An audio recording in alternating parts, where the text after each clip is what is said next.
Welcome to the Jonathan Benaya podcast. Today we take a virtual road trip east to talk to an adventure guide who is one of many people now pushing, or call it driving tourism promotion and development in the less visited eastern part of Uganda. And we'll be sharing a bit of what makes this region pop. Now, to this day, it shocks me quite a bit how few visitors choose to experience or rather explore this part of Uganda when compared to the country's western circuit. I have for a very long time felt that the intoxicating blend of adrenaline adventure and the superb scenery in Eastern Uganda should make it a lot more appealing for tourists. But this hasn't really been the case, at least not until recently. It's in this land, it's in Eastern Uganda, call it the land of the rising sun, that we have the mighty Nile. That's where the mighty Nile begins to flow north. It begins its epic 3-month journey north towards historical Sudan, all the way through Ethiopia, all the way to ancient Egypt, before it gargles its water into the Mediterranean Sea. But it's not just the region's protection of source of the Nile that really makes it stand out. There are also several other key elements, or call them key pull factors, that should be pulling in a lot more tourists to the region. Talk about the subtle, or call it more testing pleasure of trekking through Mount Elgon. You could even talk about relaxing with a visit to one of the many stunning waterfalls in the Sipi area. And let's not forget the water sports on the Nile River. Call it kayaking, whitewater rafting, which have been some of, if you could call them, some of the most famous draw cards for tourists going to Eastern Uganda, especially for people who are seeking a wild and exhilarating ride on those falls and rapids. But unfortunately, the spotlight on the Nile hasn't really been felt, or call it duplicated, to the other products and attractions that the region has. But the good news is that that seems to be changing, especially with a new wave of very passionate, call them youthful lads, who are now documenting, sharing, and also leading experiences, but also inviting so many people to come to the region to experience some of these untapped or undiscovered products. And for me, this region should be garnering in, or rather attracting a lot more visitors than it is. So in today's episode, I seek to find out what is holding back the region in terms of tourism numbers, but also let's talk about what positive strides have been made by folks like my guest today in attracting more travelers to this land of world champions. And I couldn't think of a better person than Juma Chebet, who is one of the sons of the land and also is an avid tourism player in the eastern part of Uganda. So you'll get to meet Juma in a bit. Our discussion will indeed revolve around tourism in Eastern Uganda. So thank you so much for tuning in. We will have this conversation and more after the short break.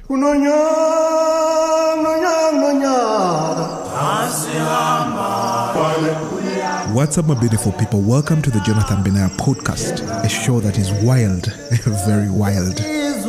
We are proudly Uganda's #1 conservation and tourism show, but we also benefit from a listenership from all across the African continent and the world at large. We try to put out a new episode every Sunday with discussions ranging around how to make the natural world a better place, creating awesome images, telling stories with words, wildlife films and photography, with occasional musings on sound and tech.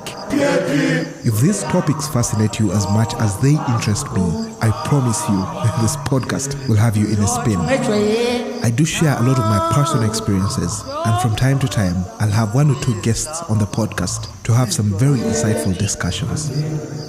So thank you so much for tuning in, and enjoy your time here. Alright guys, welcome back to the Jonathan Benaya podcast, where we talk about the earth, we do talk about images, words, wildlife films and photography, tourism and travel, and occasionally music. Now my guest on the podcast today is Juma Chebet, who some of you might already know. His name is quite synonymous with Sipi Falls tours, and also he does adventures in the Mount Elgon area. Juma is one of the most passionate people that I've met. He's motivated by adventure, and he's full of pride in showcasing his area code. Juma is one of, call it the few names on this really tight and short list of people that I'd call the perfect ambassadors for Eastern Uganda. So with no further ado, let's welcome Juma to the show. Welcome to the show, Juma. Oh, thank you, Johnson. Thank you for the opportunity. I'm happy to be here. It's good to have you. What's the weather like up there in Sipi today? Today has been, I would say, a bit warmer and a bit of a breeze in between. So it was moderate. Okay. In that sense. And how's business so far? Are you having quite a lot of tourists coming to the region around this time of the year? Apparently, I would say the turn-up is slow but steady, quite sustainable. Okay, now just quickly, I'd like you to greet the guests again, or rather call them the listeners tuned in. But this time, if you don't mind, just greet them in your native language. Achamage. It means, how are you? Are you all fine? Or Subai. Subai is, it's my local language, saying hello to everyone. Okay. Now, I get the feeling that the listeners, especially those who come from the eastern part of Uganda, are certainly excited to hear some of the local greetings, but also I get the feeling that they might be feeling homesick. So Juma, obviously you and I we've met a couple of times, and also we've collaborated on a couple of projects in the region. And I actually have something coming up in the next 2 months. I might be in the region, specifically for the Mount Elgon product. And this is actually the first time I'm actually speaking about it. But let's just not assume that everyone knows you as well as I do. So do you mind just giving us the story of where things began for you? How did you end up in tourism? All right. Well, I happened to grow up in this small village in Sipi, and Sipi happens to be the tourist destination or a hiker's destination. And at that time, I was just young, and at the age of 14 years, I was lucky enough, my uncle was running a campsite, and I joined him at the age of 14. Yeah, I barely knew about it at that time until when I started slowly, and until I got used to. And I started becoming a guide at the age of 15, 16. And working since then, this is coming to 10 years in that business in guiding system. Wow. Yeah. Wow. So, that's how lucky I was. Born and raised in the area where tourists come and tour. Cool. So a lot of the trips you do are still around your home area, right? Yes. Still, I'm conducting guiding within my home area. And I'm also trying to advance to do more of mountaineering hiking as well. Okay. So the passion is growing each and every day. Wow, that's an inspiring story. And you certainly do continue to make many people's dreams come true, especially people who come to the area to experience the Sipi product and the Eastern Ugandan product. Now, Juma, in recent years, especially those following the COVID-19 pandemic, and of course, ever since we did that mini documentary where we featured you and Job Soyeko, that's the best job ever mini documentary. Yes. There seems to be a flux, or call it a pilgrimage of tourists, especially domestic tourists and also expats living in Uganda. This, of course, has been due to some positive work that folks like yourself are doing in putting the region on the map and also promoting it to Ugandans, expats, but even people that are beyond our national borders. But just give us a picture of what it is like on the ground. Who are the people who are actively involved in putting the region on the map, and what is the relationship like between all of you? Is it more of a collaboration between the tour guides, or is it very stiff competition like it is in the western part of the country, where you have so many players and it's like everyone is pretty much crowding or fighting over a piece of cake? So over the COVID time, it really gave us a very huge lesson, and of course we were so much focusing a lot on international tourists, and then later we realized the home market within is way important and more sustainable, as we were waiting for the right time for the international tourists to come on the other hand. Yes, we kind of work with, we have within CP, we have an association of the guides. So we have guides who are mentored, guides who are acquiring knowledge, and also they are so much smart on a digital system where they use phones to market their region,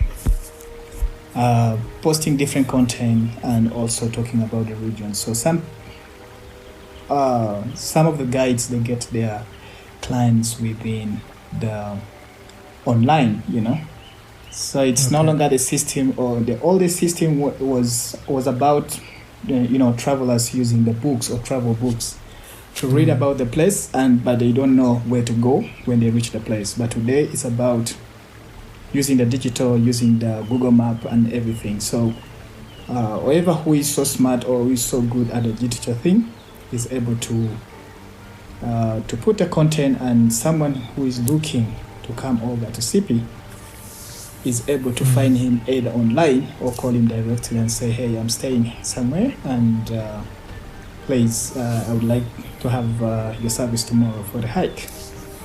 Okay. So I think the competition is still relative, Yeah, it's not so tight. Yeah, so we have moved away from the analog to the digital. Okay.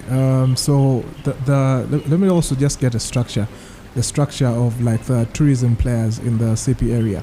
So you did talk about the association of the tour guides.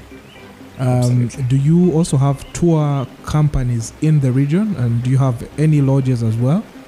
Yeah, we do have people we work with, people who are also pushing tourism adventures in the region, and as well within and outside or externally. We have the stakeholders within who are also, they also come up with their sites and they build up. And of course, they can't miss to post about CP Falls, about what people can do activities around. We also have the young tourism entrepreneurs. Like I myself, I have a company, and the other colleagues of mine, they have also adventure companies. Yeah, mine is called Elgon Trek Adventures, and other colleagues, they have theirs called Discover CP and Milima Mountain Adventures. Okay. And then we also have Adventure Tourism Uganda, which is just a platform where Uganda Dutch tourists or investors who happen to run the tours around the country, but they realize some of the things are not really, they have left untapped, especially the bikings, cycling, and other adventures and culture as well. So they are also into, and they are so serious and strengthening in terms of the market, talking about Uganda as adventure destination. And the bloggers and tour operators and tour agencies, UTB as well, they'll be always also at the forefront, marketing the whole country. We also have Run Captura and Bike Captura as well, also pushing into that. A new project initiative, we are also on it, working on it. We want to come up with a single or a collective website where it has all this information. So we have a group of people, or the team, who are really doing a tremendous work. Okay, that's fantastic. And I before you mentioned UTB, I was about to ask, wow, all these players are private players. It's quite interesting to hear that a lot of the tourism that is being driven up there in Sipi and also in the eastern part of Uganda is largely being pushed by private players, which is quite commendable. And I think folks like myself who really understand how tourism works, I must really commend the work that you folks up there are doing in putting the region on the map. Now, Juma, you and I know that the western part of the country is much, if I could call it, better documented than your region. And people will easily, when people are, if you ask people to list the destinations that they've been to or they know of, people would list more the destinations on the western side than they would on the eastern side. Yet there are so many other stunning destinations in your region. So I'd like to know what would an Eastern Uganda bucket list look like? Obviously, I did mention a few highlights in the introduction, but I'd like to hear from you, the expert in the region. What would you consider to be the things that set aside the eastern part of the country, and also things that you would say would be a must-have on a trip to Eastern Uganda? Your trip to Eastern Uganda is one of a breathtaking one. Right, if you are just setting off either in Entebbe or Kampala, drop to Jinja, dive onto the road right to Mbale, and the landscape keeps changing until you reach the destination here. So by the time you reach here, you could have seen a lot, and the beauty and the green lashes around in the landscape. So it's really, really beautiful destination to say, and it looks like a more eastern route is more adventure hub, where you can dive into so many things. One is the Sipi Falls, which is the tallest in Uganda. 100 meter, you never find it anywhere. Wow, that's absolutely so powerful. And we also have of 65 the abseiling, not to forget, and also yes. good delicious cup of Arabica coffee right from the garden to the cup, and all this process. And new product coming up, that is the sports tourism. That is also adding up some good flavor on our adding on our packages and trying to make it more looking more unique from the rest of different parts of Uganda. On the other hand, you can also chance to make a loop. It gives you really that good. If you see it on the map, connecting east, then northeast, and then to the north, it's really an amazing trip. A combination of landscape, waterfalls, wildlife, culture. Man, that's really amazing. Stunning. I know what you're talking about because I've done it. I've done it and experienced it a couple of times. And also, the second tallest mountain in Uganda, that's Mount Elgon, which is also shared with a counterpart, Kenya. Yeah. And one can also do cross-border tourism, where you cross from Uganda and you go over to Kenya. You can imagine crossing from one country to the other. Interesting. And when you did talk about coffee tourism, I really got interested. You guys have some of the best coffee up there, isn't it? Absolutely. Coffee here is like everything. People give much time, commitment to just pick that kind of a premium cherry right from the garden and also processing it. And it has also become one of the top 3 activities one can do. Learning the entire process. Coffee here is it's more of like our heritage. So we treat it with all the passion, and that commitment we also give it, and a story attached behind it. Yeah. It's being discovered by goats from the mountain, you can imagine the whole story, how it flows, and how it's discovered also by goats? attached to the culture. Yeah, mountain goats in Ethiopia. Oh, Yes. so this is Arabica, right? Yes, Arabica coffee. Okay, that's interesting. And you did talk about sports tourism, which I will want to come back to later on in the discussion. But I'd also like to know what I know many destinations in Uganda are branded as all year round destinations. So basically, you can visit all year round. But I'd like to know: are there what would there be the best seasons to come to the eastern part of Uganda? Best season to come to the east part of Uganda, I would say it's a trip that you can run throughout year round. It doesn't really have a specific time, only that it also depends on your time as well on your side. Yeah, so usually June, July happens to be way before the COVID. It used to be one of the busiest season. Yeah. It's a summertime in Europe, so people choose to come over or to go to different countries during that time to spend some time, adventure, and have holidays.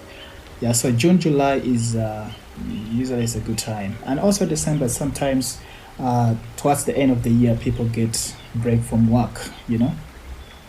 So at least our domestic tourists or people within the country and expats as well, they get that time to come. And there are also those ones who wants to travel during the quiet time. They do not want to travel during the busy time, Yeah. So they choose when to travel, and they choose if it is a quiet month, maybe quiet months, so they choose to travel that time so that they have that peace. Yeah, and they try it as much as possible to avoid the crowds. Okay. Yes. That's interesting. Fantastic. Now, another thing that really kind of caught my attention as you were sharing all those, call them bucket list activities and items that you'd really recommend to someone coming to the East. The discussion on culture really captured me. And when you talk about culture, you really opened up my mind to something else that I would like to ask.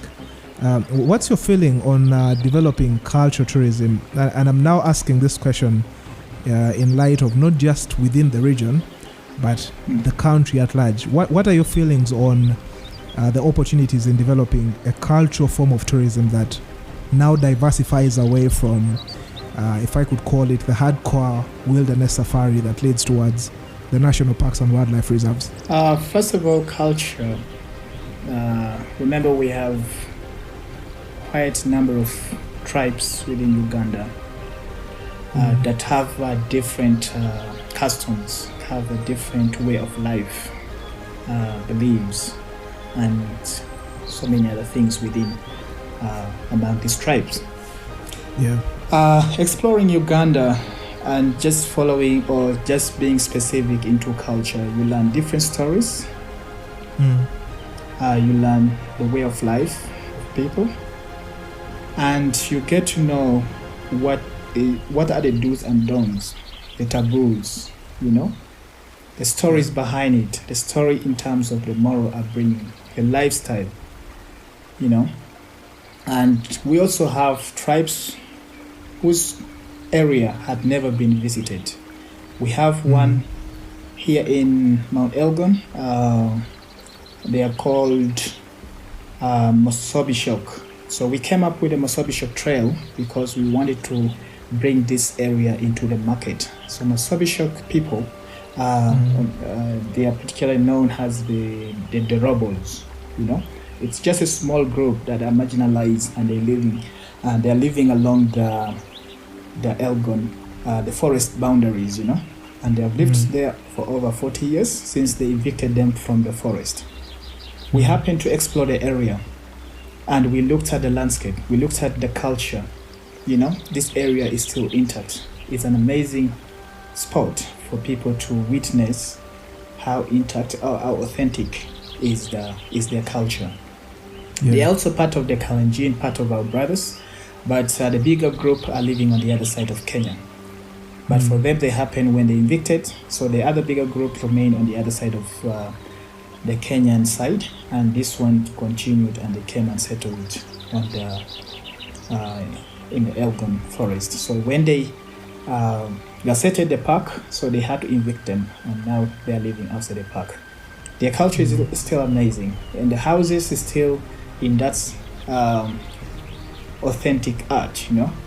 Yeah. And when you sit down and you listen to their story, you feel like, man, you know, there's so much to discover when you follow, or when you are so much eager to dig out to understand different culture and around Uganda. And also Karamoja, you know. Karamoja is known and is still one of the sites that has also remained authentic. Yeah. I think generally in Uganda, if you look at some of the tribes that are still intact in terms of, you know, that are still within their culture, you look at the Karamojons, you look at the Patois, you know. Yeah. So you look at these two tribes, they are still living in there all this time.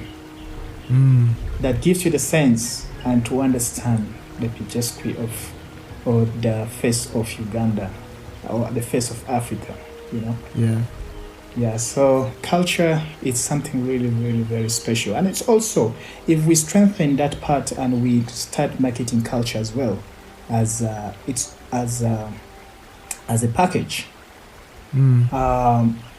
it really like enlighten the communities around to also take part and also strengthen and preserve their culture. Sometimes when definitely. you tell them about the importance of preserving, yes. Sometimes when you tell them the culture is so important, people come here to, you know, just to hear you're part of the story and stuff like this. They don't see the meaning because they do not see the benefits. So I think there's need. Culture is one of the untapped products in Uganda and less explored. Yeah, absolutely. Yes. I kept quiet, but I'm very, very intrigued by that community that you did talk about, that you discovered. Yeah, I think when I come up there with the boys, I think around April, I'd be really interested in possibly visiting them as well. Yeah, but I 1000% agree with you that culture tourism is one of those really untapped areas, and I think the quicker we realize its value, the better it is before all these culture sites and also these norms and traditions become, if I could call it, extinct. We need to really prioritize it, and also, as you said, get the communities to really appreciate the importance of preserving it, because they can gain from it. I think that is also that very important thing that you talked. It's one thing just to talk to them about the importance of it, but also the ability to really show them that this is something that can be even valuable in a monetary form. I think that's one direction that we could take in encouraging them to preserve. So, Juma, we're just going to take a short break. The discussion is definitely going to continue. I'd like to ask a few more questions around a few of the challenges that you guys have down there. And also, as I did mention earlier, I'm very interested in also having that discussion about the sports element that you guys have up there. So the conversation is going to continue after the short break.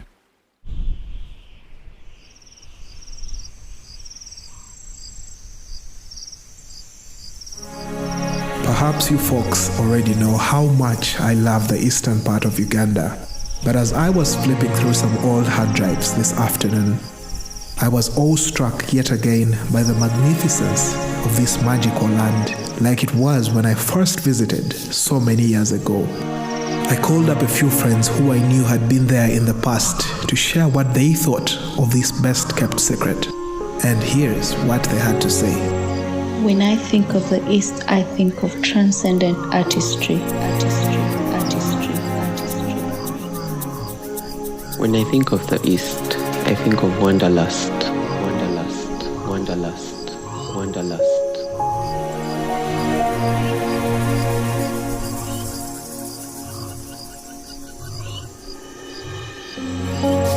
think about the East, I think of raw beauty, raw beauty, raw beauty.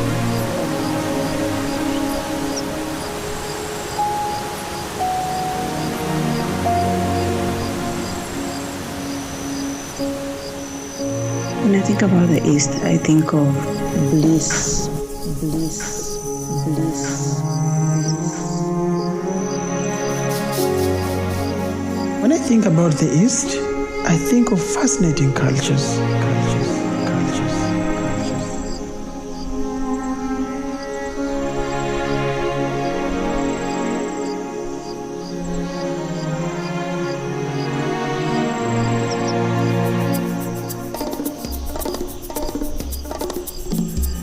When I think of the East, I think of treasure, treasure, treasure, treasure.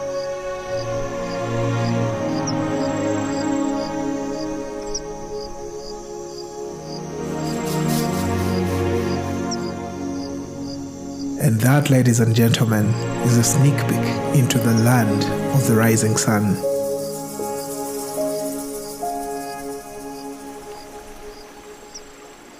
Alright guys, welcome back to the Jonathan Bina podcast, where we talk about the earth. We do talk about images, words, wildlife films and photography, tourism and travel, and occasionally music. What you just heard right there is an audio clip from a short film titled When I Think of the East.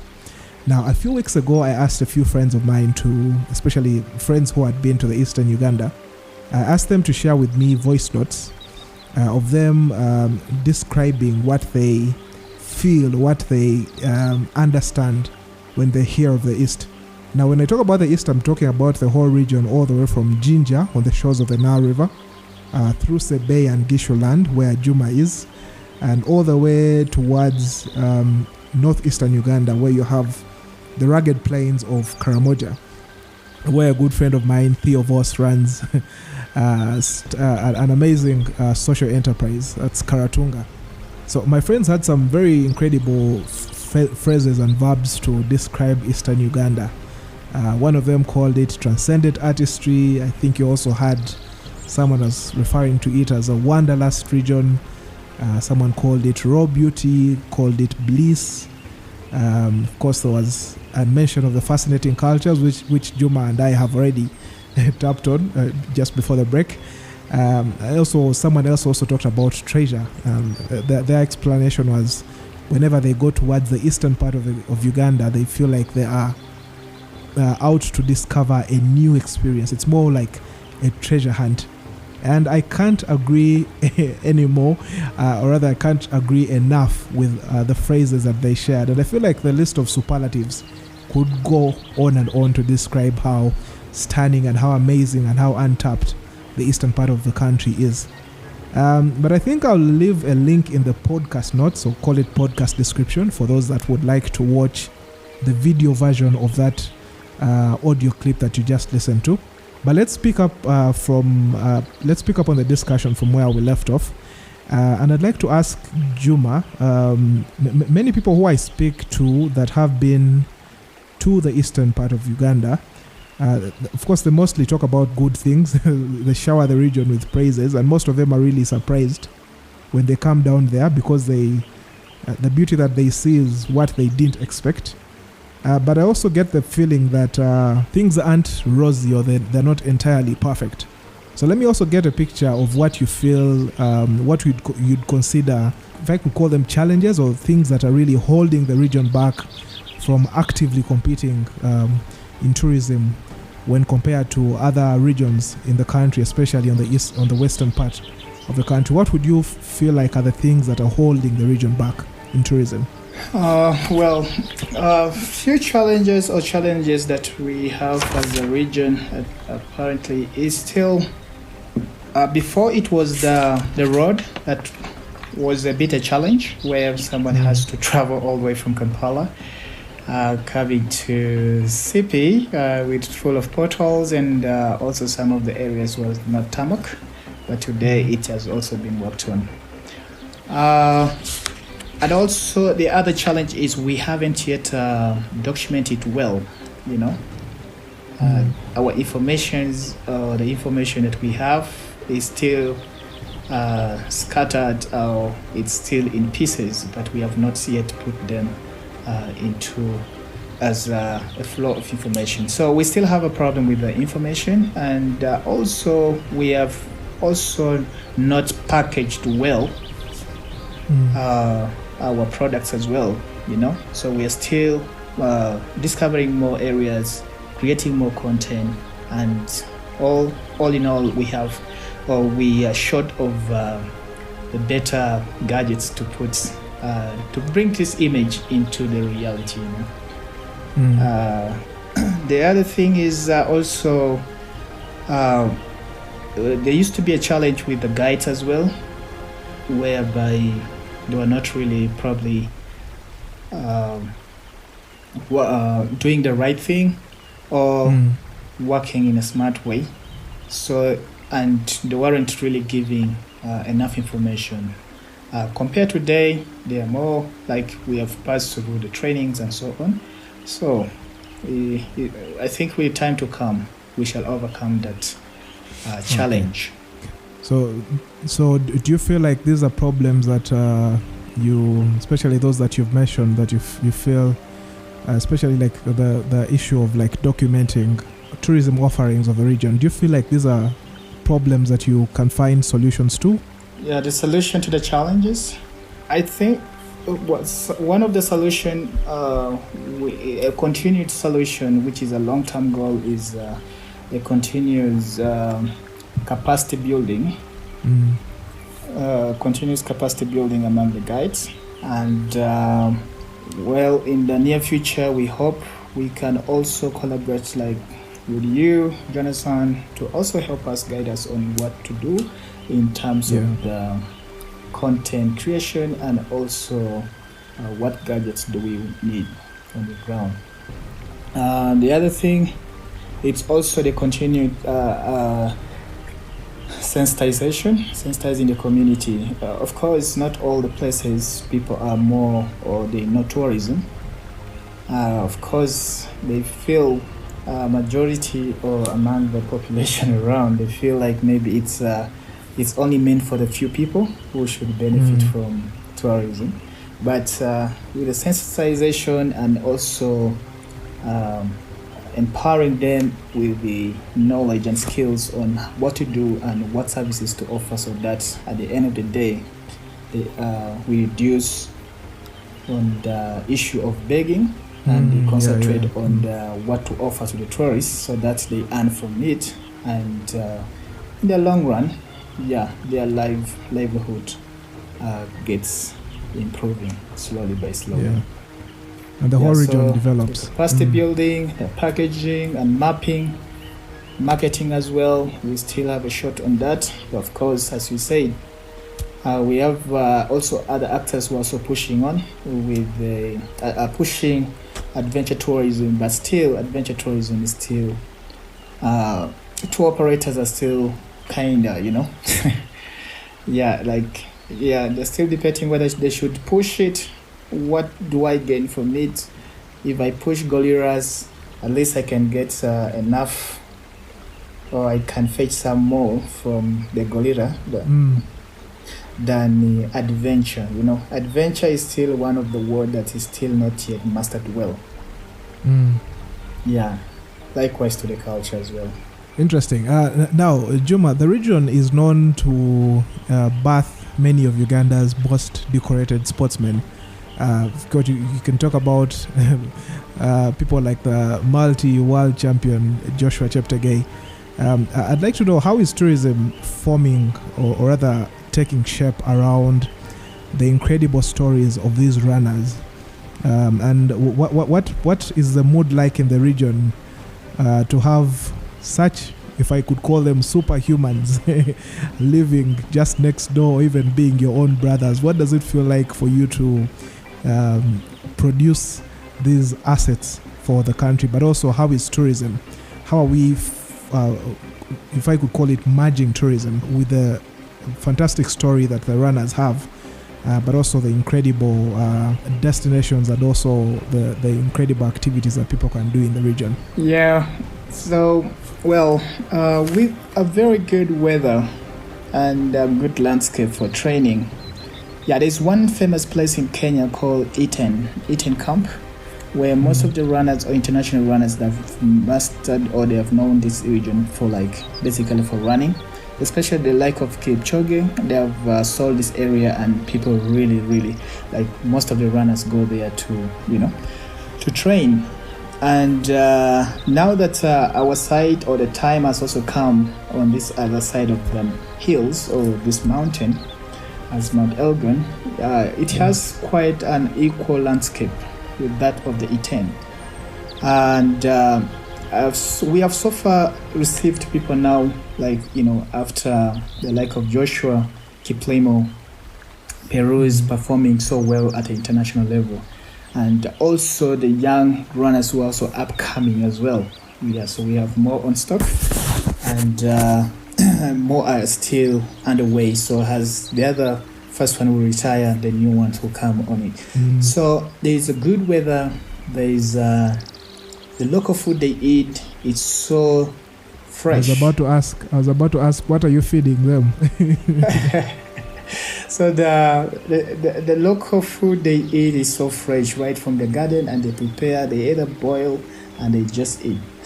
We also did a small excursion with my friend Dan Oxner, and we went up to one of the sites where majority of these runners, I think if I say majority of them, over maybe 99% of them comes from that region, and that is the Roboland. Masobishok, on the Masobishok, they are Masobishok, or they are known as the Robos, the marginalized groups. So the like of Joshua, Kiplimo, the other runners, they all come from this part of the small place in this mountain. So we went around and tried to ask about what are the secret behind. So we're curious to know what really makes them to do what they're doing, or to perform how they're performing today.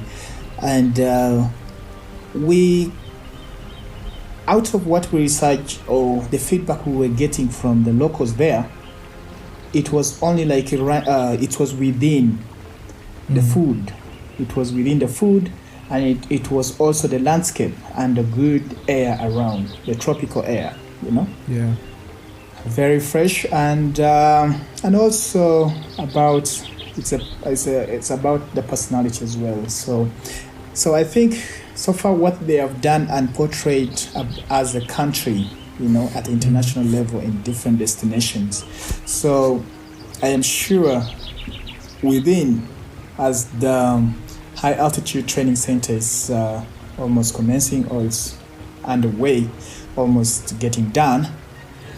So I'm sure with the time to come, more runners are picking interest, especially international runners that are picking interest to come and train with our local runners or local athletes. So which in the end, on the other side, they may not just come to do the running, but they also come to tour the regions as well. So at the end, absolutely, yes. So it's one of the market that is really underway. Yeah, that will enrich the region and as a country as well. That's good to hear. And keep producing those world champions. We want to we want to compete. We want to compete, especially with our Kenyan brothers, and really show them that we. Yeah. So, Juma, as I did mention, I'm planning to come up to the Elgon area, especially for the hike. And in your intro, you did mention that you also do hikes up to the Wagagai, or even just through the mountain. So I'd like to also ask. Of course, I've seen some stunning images that you share from the Elgon, from the mountain, but also just this week I was seeing some, if I could call them, some images that really got me concerned, images that were shared by a team that was there, I think last week, a team that included Robert Kabushenga, and he seemed to highlight, is it an issue to do with climate change? He shared a photo of what is that lake? Is that the Jackson's? Is it the Jackson's Lake or something? And it seemed to show that it was driving. Jackson Pool, yeah. And it seemed to say that there seems to be drought up there. But I guess climate change is one of those things that pretty much cutting across, because even in the Rwenzori you have the glaciers that are really melting at a very fast rate. So I'd like to know, I'd like to ask you two questions. One, help paint for me and also the listeners what the Elgon hike. Now we are only talking about the hiking of the Mount Elgon. What is that experience like? Help us just paint a picture of what the experience is like, and also as you share that, maybe also just let us know what opportunities or what areas would you see that need to be improved or need to be fixed for us to really give that mountain the spotlight or the highlight or the attention that it so perfectly deserves. Yeah, indeed, global warming is one of the threats at the moment, and it's really kind of moving very fast. Looking at the images today, much as the Jackson Pool is one of the seasonal pool that only appears during the rainy season, and the moment it clocks to dry season, you no longer see it. So it's not really quite a surprise to hike there now and you don't see the water. So it's more of a seasonal body. Yeah, it's a seasonal pool. Okay. Yeah, so when you hike there during the dry season like now, you may not see the water. So come during the rainy season, that's when you happen to see this water. So it's just a small pool on the surface. Below it is soil, and all these vegetations depends on the same water. So much as we have the global warming on the other side, but this Elgon forest is still quite having a number of trees that also contribute to the atmosphere, and though on the other hand we have also experienced the change of climate or the change of rainy season pattern, whereby when we expected it around March, last year it rained when it was coming to June, so yet we know March, May, and April, these are the rainy season, but all of a sudden there was a change in the weather pattern. So in fact, the climate change or the global warming is one of the biggest threats. So there is really we need to do something as a tourism pattern and other stakeholders as well to participate in this and ensure that we reinforce planting of many trees so that we avoid this kind of, because the trees we are planting today are not really contributing a lot to the atmosphere, Yeah, especially if you come around CP, you will find quite a forest or secondary forest of eucalyptus, and eucalyptus are not really, they are not eco-friendly trees. So at the end of the day, we as human, we are making these errors thinking that we are contributing towards, but yet in the reality we are not doing doing anything. Yeah, so indeed it's true. It's true what they saw up in the mountain is really changing. This mountain runs up to the other side of Ruakaka, and of course Ruakaka is also one of the hottest areas as well. Okay, so what's maybe just quickly lead us on a visual journey of what the hike usually looks like. Is it a 7-day hike like the Rwenzoris? Is it 3 days? What's the accommodation like? How would someone plan to come to do a hike with the Elgon, and also who do they book with? Elgon Mountain is it's a free walking mountain. That it's not a technical mountain compared with Rwenzori, So Rwenzori side is a bit more technical compared to. Actually, Elgon is about the fitness, So it's about keeping yourself fit and mentally prepared to climb. We also have change of elevations or altitude sickness, where people are not familiar to certain height or sleeping at 3,500. It's quite a challenge to some other group of hikers, if you're not exposed or have any experience with mountains. Yeah, so we have different packages that runs starting from 3 days. That is like a one trail and backtracking on the same trailhead, and that is Sasa. So Sasa trail, you can easily access the peak within the 3 days time. So 3 days, 2 nights, you are already in the mountain, in the peak, and back from the mountain. Okay. Then the other trip is a 4 days hike, which starts either way from either Sipi trailhead, and you go right up to the peak, and you descend on the other side of Sasa trail. That is when you want to explore the mountain on the different sides. And then we also have hike of 7 days, and as well as 6 days. The popular trail is Sasa, and the other off-beaten track is more of Piswa and Sipi side. And now they have also established another trailhead, and that is in Bududa, called Bushiu Trail, which the Uganda Wildlife Authority is yet to launch around 17th with the locals and the other people within. It might be one of the seasonal trail, because once it starts raining, it becomes a bit risky. Becomes hard. Okay, how's the accommodation like? In terms of accommodation, it's more of camping. So it's more of a sleeping in the tent.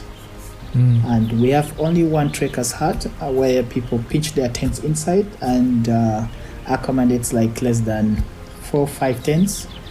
And the rest, if like is a bigger group, they can camp outside the trekker's hut, which is still very safe as long as you have a proper tent which can stand out the weather, Okay, so basically someone would have to come with a tent, come with their food. This in terms of what they need just to come with is, if they don't have a tent or if they don't have the sleeping bag, sleeping mats, they can hire them on ground. Okay. Most trips that I do run is I organize like a complete package, complete package where I include the park fee, I include the camping fees, the food, the porters, because porters comes in handy when it comes to carrying your backpack right to the top of the mountain, and also collecting fetching the firewood for the bonfire and also for cooking. So they work as a team, So it's a complete package that I offer to my guests. Okay. What they just need to communicate is about their health issues, because that's the most critical information that we always try to fetch from the clients, about their health issues, about their dietary issues, and also to give us a bit of their testimonial previous trips to any mountain, either within Uganda or outside Uganda or in their countries. Okay, fantastic. Now, Juma, I'm definitely coming up to Elgon, and I look forward to seeing the beauty that I've been seeing in photos. But maybe as we draw to the end of the episode, do you mind just sharing some, if I could call them prospects in the region? What can we keep an eye out for? I reckon you have some new products, or maybe some new lodges, hotels that are coming up. Do you mind just sharing some of that good news with us before we close? Yeah, well, we have the lodges. Of course, I think Rafiki. Rafiki is newly established lodge in Sipi, and also the oldest name that we knew as one of the finest lodges around, that is Sipi River Lodge. Yes. So Sipi River Lodge is no longer there, but now it has been replaced with Sipi Heritage Lodge. I didn't know. Yeah, so Sipi Heritage Lodge is now on. And we have Home of Friends, which is away from Sipi, and it's also situated in a very cozy place, cozy side, and a very quiet side as well, away from the crowd. We also have Sipi Valley Resort, where it's also accommodates, and it's also like mid-range and works within the budget and mid-range.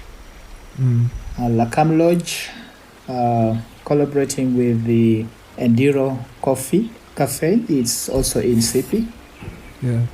So it has also quickened our services in terms of the when to have lunch or where to have lunch. Yes.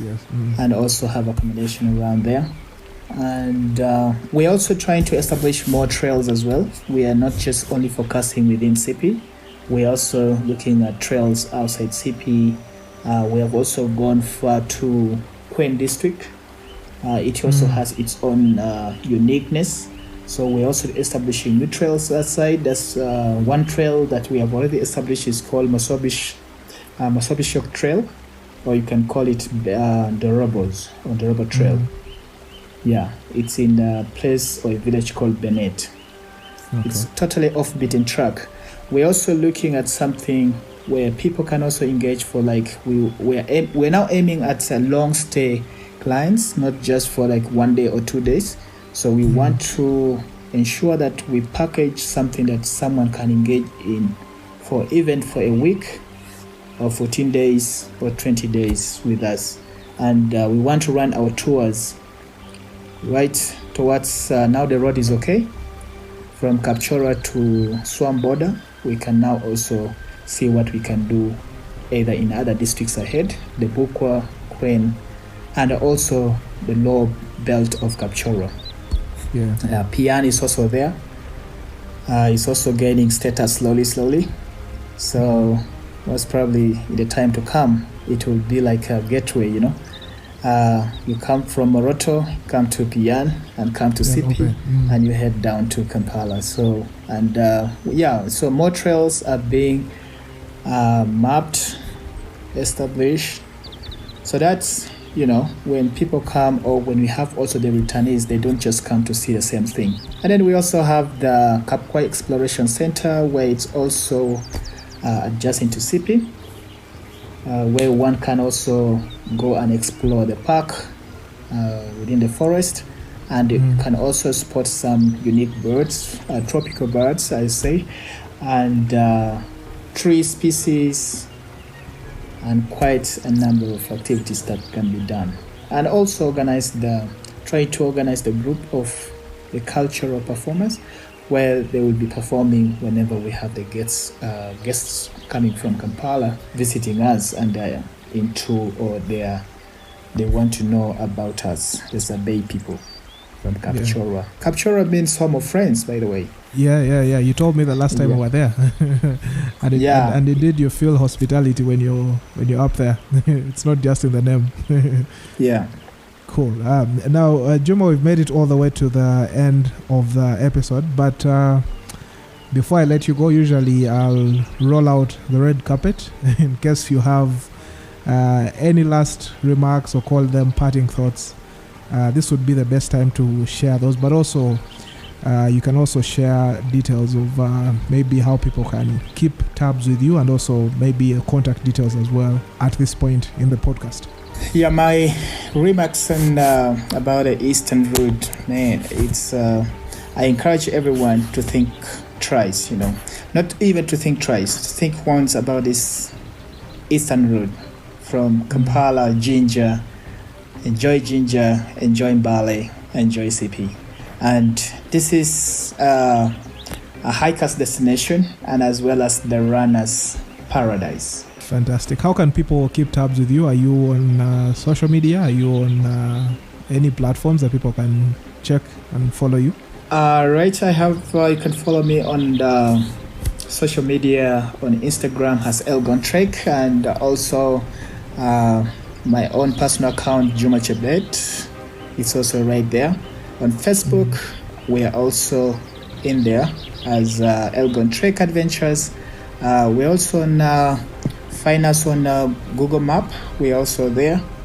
And just in case you'd like to know more information, just go to our page, send us a message, and we shall give you all the information you want or you need. We are here to serve you and to give you the best of a lifetime adventure. Lovely. Well, thank you so much, Juma, for joining the conversation today, and hopefully we can have you back on the podcast in the future, as I know there is a lot that we share in common and a lot more that we could have talked about. If you tuned in, we will go ahead and leave in the podcast notes, call it podcast descriptions, down below. There will be links to Juma, but also contact details if you'd like to keep tabs, or also just contact him if you're looking for a fantastic experience in the eastern part of Uganda. Thank you.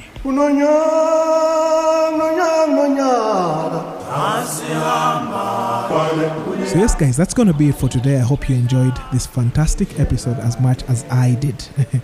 If you did, go ahead and hit that like button, share the link in your circles, and let's get this conversation beyond this platform. For those that just can't get enough and would like more of such conversations, be sure to subscribe to the podcast. Those on Apple Podcasts might actually be able to leave a star rating on the podcast. The podcast is now available on all major streaming platforms, including Amazon Music, Apple Podcasts, Google Podcasts, Spotify, iHeartRadio for those listening in the US, TuneIn, Pandora, Castbox, Deezer, and several other platforms. As always, if you would like to make a contribution to the conversation, or if you'd like to send in a question, or if you'd like to suggest a topic for us to discuss on the podcast, you can reach me on email directly at contact@jonathanbenaya.com, or you can also email me at ahabenathan@pm.me. Both emails will be linked down below in the podcast notes. I also would like to say a very big thank you to our Patreons. Thank you for your continued support. It's through your pledges that we're able to keep this show alive. Alright, until next time, I'd like to wish you happy travels. Remember to keep them responsible. And I guess we will have to meet again in the next one.